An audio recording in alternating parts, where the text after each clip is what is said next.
Hi friends, welcome to Chandra's kitchen. இன்னைக்கு நம்ம ஒரு ஹெல்த்தியான கஞ்சி ரெசிபி தான் பார்க்க போறோம். இது வந்து பாத்தீங்கன்னா நம்ம ஃபீவர் வந்திருக்கும்போதோ இல்ல வயிறு புண்ணா இருக்கு அப்படின்றவங்களும் இத சாப்பிட்டீங்கன்னா ரொம்ப நல்லது. இது ரொம்ப ஹெல்த்தியான கஞ்சி.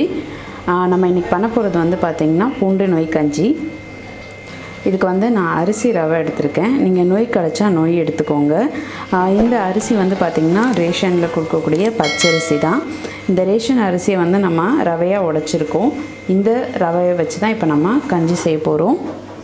நீங்க இந்த ரவை இல்லாம அந்த பச்சரிசியை கூட எடுத்து கஞ்சி செஞ்சுக்கலாம். இப்போ நம்ம எப்படி செய்யறதுன்னு பார்க்கலாம். நான் வந்து 1 கப் அளவுக்கு பச்சரிசி ரவை எடுத்துர்க்கேன். அரிசி ரவையை 2-3 வாட்டி தண்ணி ஊத்தி நல்லா அலசி க்ளீன் பண்ணி வச்சிருக்கேன். இப்போ நம்ம இந்த க்ளீன் பண்ணி வச்சிருக்கிற அரிசி ரவை 1 கப்பை வந்து குக்கரில் சேர்த்துக்கலாம். ஒரு 3 பங்கு அளவுக்கு தண்ணி சேர்த்துக்கோங்க. வெந்தயம் சேர்க்கும்போது உங்களுக்கு வந்து ரொம்ப குளிர்ச்சி, உடம்புக்கு ரொம்பவே நல்லது. அடுத்ததாக இதில் ஒரு 12 பல் பூண்டு சேர்த்துக்கிறேன். நீங்கள் கொஞ்சம் சின்ன பூண்டாக இருந்தால் ஒரு 15 பல் கூட பூண்டு சேர்த்துக்கோங்க. இப்போ நம்ம பூண்டு கஞ்சிக்கு தேவையான அளவு உப்பு சேர்த்துக்கலாம். சேர்த்துட்டு இதை நல்லா ஒரு வாட்டி கலந்து விட்டுருங்க. இப்போ நம்ம குக்கரை மூடி வச்சுருக்கோம். இது வந்து ஒரு 2லிருந்து 3 விசில் வரட்டும். வந்ததும் நம்ம ஸ்டவ் ஆஃப் பண்ணிடலாம். அடுத்ததாக நம்ம அந்த பூண்டு கஞ்சிக்காக ஒரு அரை மூடி அளவுக்கு தேங்காவை எடுத்து இதை வந்து நம்ம மிக்சரில் தேங்காய் பாலாக எடுத்து வச்சுக்கலாம். இப்போ நம்மளுடைய பூண்டு கஞ்சி ரெடி ஆகிடுச்சு. இந்த பூண்டு கஞ்சி வந்து பார்த்திங்கன்னா நல்லா திக்காக இருக்குது. நீங்கள் இப்படியே சாப்பிட முடியாது. இது கூட கொஞ்சம் தண்ணி, ஒரு அரை மூடி தேங்காவை வந்து பால் எடுத்து வச்சுருக்கேன். அதை இதோட சேர்த்துக்கலாம். இப்போ நான் வந்து கொஞ்சம் தண்ணி சேர்த்துக்கிறேன். இது வந்து ஹெல்த்துக்கு ரொம்பவே நல்லது. உங்களுக்கு இந்த அளவுக்கு திக்கு வேணும்னா இந்த அளவுக்கு திக்கு வச்சுக்கோங்க. இல்லை தண்ணியாக வேணும்னா இன்னும் கொஞ்சம் தேங்காய் பாலோ, இல்லை நீங்கள் தேங்காய் பால் எடுக்காமல் சாதா பால் கூட சேர்த்துக்கலாம். ஆனால் தேங்காய் பால் சாப்பிடும் போது வயிறு புண்ணு வந்து நல்லாவே ஆறும். நல்லா கட்டி இல்லாமல் கரைச்சிக்கோங்க. இது கொதி வந்தோன்னா நம்ம வந்து ஆஃப் பண்ணிடலாம்.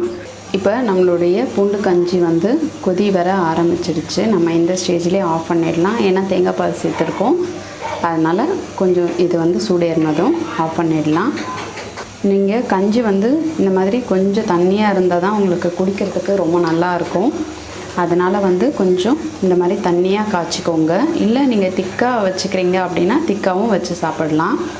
கூட வந்து உளுந்து துவையல் வச்சு சாப்பிடும்போது ரொம்ப நல்லா டேஸ்ட்டாக இருக்கும். நம்மளுடைய சுவையான பூண்டு கஞ்சி சூப்பராக ரெடி ஆகிடுச்சு. நம்ம பூண்டு கஞ்சிக்கு வந்து இந்த உளுந்து துவையல் நல்லா ரொம்ப டேஸ்ட்டாக இருக்கும். இப்போ நம்ம உளுந்து துவையல் எப்படி செய்கிறதுன்னு பார்க்கலாம். கடாயில் ஒரு 2 ஸ்பூன் அளவுக்கு எண்ணெய் விட்டுக்கோங்க.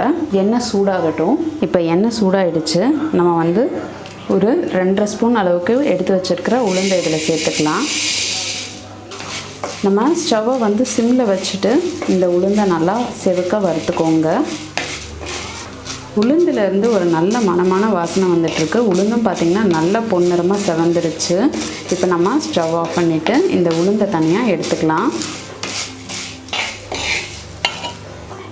இப்போ அடுத்ததான் ஒரு 2 கீத்து தேங்காவை வந்து பொடியாக நறுக்கி வச்சுருக்கேன். அதை இதோட சேர்த்துக்கலாம். சேர்த்துட்டு வறுத்துக்கோங்க.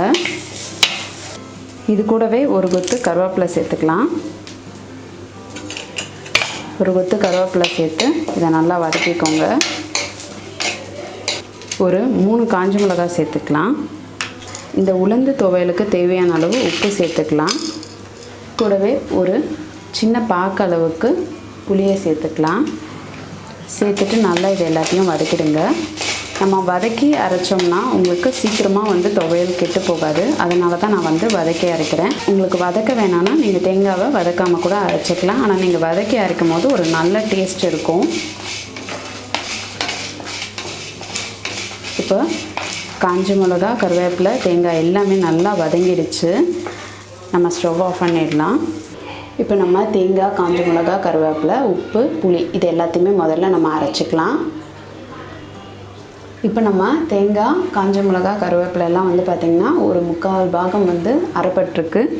இப்போ நம்ம ஏற்கனவே எடுத்து வச்சுருக்கிற உளுத்தம்பருப்பை இதோட சேர்த்துக்கலாம். இப்போ நம்ம ஏற்கனவே வறுத்து வச்சுருக்கிற உளுத்தம்பருப்பை இதோட சேர்த்தாச்சு. இப்போ நம்ம இதை அரைச்சிக்கலாம். இதுக்கு வந்து தண்ணி பார்த்திங்கன்னா சட்னிக்கு சேர்க்குற மாதிரி சேர்க்கக்கூடாது. கொஞ்சமாக சேர்த்துக்கோங்க. துவையலுக்கு வந்து தண்ணி அதிகமாக இருக்கக்கூடாது. இப்போ உளுந்து வந்து கொஞ்சம் அரைப்பட்டிருக்கு. இது கூடவே நான் கொஞ்சம் பெருங்காயத்தூள் சேர்த்துக்கிறேன். இது ஆப்ஷனல் தான், தேவைன்னா சேர்த்துக்கோங்க. அடுத்தது வந்து கொஞ்சம் போல் தண்ணி சேர்த்துக்கிறேன். சேர்த்துட்டு நம்ம இதை அரைச்சிக்கலாம். இப்போ இது வந்து கொஞ்சம் கொரகொரப்பாக நம்ம அரைச்சிருக்கோம். நம்மளுடைய உளுந்து துவையல் ரெடி ஆகிடுச்சு. இதுக்கு நீங்கள் கடுகு உளுந்து கருவேப்பிலை தாளித்து சேர்க்கணுன்னா சேர்த்துக்கோங்க. இல்லைன்னா அப்படியே கூட நம்ம வச்சு சாப்பிடலாம். தாளிக்கணும்னு அவசியம் இல்லை. அரை ஸ்பூன் அளவுக்கு எண்ணெய் விட்டுக்கோங்க. எண்ணெய் சூடாகட்டும்.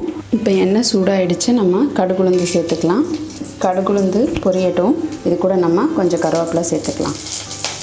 உளுந்து துவையலில் இந்த கடுகு உளுந்து கருவேப்பிலையை சேர்த்துக்கலாம். இப்போ நம்மளுடைய சுவையான உளுந்து துவையல் சூப்பராக ரெடி ஆகிடுச்சு. இந்த சுவையான பூண்டு கஞ்சியை நீங்களும் இந்த உளுந்து துவையலை உங்கள் வீட்டில் ட்ரை பண்ணி பாருங்கள். ட்ரை பண்ணி பார்த்துட்டு உங்களுடைய ஃபீட்பேக்கையும் கமெண்ட்டையும் சொல்லுங்கள். இதே மாதிரி இன்னும் நிறைய ரெசிபிஸ் உங்களுக்காக வந்துகிட்டே இருக்குது. இதுக்காக நீங்கள் செய்ய வேண்டியதெல்லாம் சந்திராஸ் கிச்சனுக்கு இது வரைக்கும் சப்ஸ்கிரைப் பண்ணலன்னா சப்ஸ்கிரைப் பண்ணிவிடுங்க. பக்கத்தில் இருக்கிற பெல் பட்டனையும் ப்ரெஸ் பண்ணுங்கள். நான் இன்னொரு சுவாரஸ்யமான ரெசிபியோடு உங்களை சந்திக்கிறேன். நன்றி, வணக்கம்.